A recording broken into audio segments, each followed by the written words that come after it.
ఏలూరు జిల్లాలో రేపు జరగబోయే సభకు జగన్మోహన్ రెడ్డి సిద్ధం సభ ఏదైతే ప్రతిష్టాత్మకంగా వైఎస్ఆర్సీపీ నాయకులు అదేవిధంగా కార్యకర్తలు సిద్ధమన్న సభకి ఏదైతే దెందులూరు నియోజకవర్గంలో ఉన్న ప్రాంగణం అంతా కూడా సిద్ధమైంది. ఇప్పుడు మనం విజువల్స్లో చూడొచ్చు. ఏదైతే సభా ప్రాంగణం ఏదైతే ఉందో కూడా మొత్తం గ్యాలరీస్ కింద కూడా దాన్ని ఏర్పాటు చేయడం కూడా జరిగింది.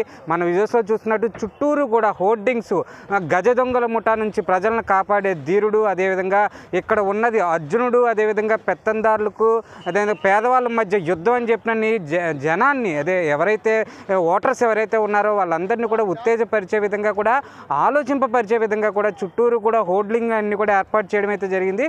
ముఖ్యంగా చూసుకుంటే ఎక్కడ ఎటువంటి అవాంఛనీయ సంఘటనలు జరగకుండా కూడా పెద్ద ఎత్తున ఇటు ఏలూరు జిల్లా, అదేవిధంగా పశ్చిమ గోదావరి జిల్లా, తూర్పుగోదావరి జిల్లా నుంచి కూడా పోలీసులందరినీ కూడా ఏర్పాటు చేయడం అయితే కూడా జరిగింది. పోలీసులు కూడా పెద్ద ఎత్తున ఇక్కడికి అందరూ కూడా వచ్చి ఎటువంటి అవాంఛనీయ జరగకుండా చూస్తున్నారు. ఎక్కడ ఎటువంటి ఇబ్బంది జరగకుండా బాంబ్ స్క్వాడ్స్ అదేవిధంగా అన్ని ప్రక్రియల్లో కూడా సభను విజయవంతం చేయడానికి చూస్తున్నారు. ముఖ్యంగా చూసుకుంటే ఇంతకు ముందే కూడా దేవాదాయ ధర్మాదాయ శాఖ మంత్రి, అదేవిధంగా మిథున్ రెడ్డి, అదేవిధంగా లోకల్ ఎమ్మెల్యే ఏలూరు ఎమ్మెల్యే ఆలనాని, అదేవిధంగా దెందులూరు ఎమ్మెల్యే అబ్బాయి చౌదరి కూడా మొత్తం అంతా కూడా ఇక్కడ సభా ప్రాంగణాన్ని ఏర్పాట్లన్నీ కూడా దగ్గరుండి పర్యవేక్షించే పరిస్థితి అయితే ఉంది. మరో పక్క చూసుకుంటే ఎవరైతే రేపొద్దున వచ్చే పెద్ద ఎత్తున సుమారు 6 లక్షల మంది దాకా కూడా ఇక్కడికి వస్తారని చెప్తున్నారు.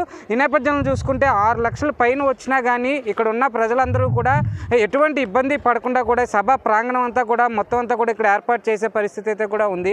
ఎక్కడ ఎటువంటి అవాంఛనీయ సంఘటనలు జరగకుండా డిఐజీ అధికారి, అదేవిధంగా 3 జిల్లాలకు సంబంధించిన ఎస్పీలు అందరూ కూడా ఇక్కడ ఎటువంటి ఇబ్బంది కలగకుండా, ప్రజలకు ఎటువంటి ఇబ్బంది కలగకుండా సభ విజయవంతం చేసే విధంగా చూస్తున్నారు. మరోపక్క కార్యకర్తలు ఎవరైతే ఉన్నారో వాళ్ళందరూ కూడా, నాయకులు ఎవరైతే ఉన్నారో వాళ్ళందరూ కూడా రేపు రాబోయే ప్రజలకు అదేవిధంగా సీఎం జగన్మోహన్ రెడ్డి ఇచ్చే సందేశాన్ని తీసుకోవడానికి, కార్యకర్తలను సంసిద్ధం చేయడానికి కూడా ఆయన ఇచ్చే సందేశం ఉత్తేజపరచడానికి ఇక్కడ కావాల్సిన ఏర్పాట్లన్నీ కూడా చేసే పరిస్థితి ఉంది.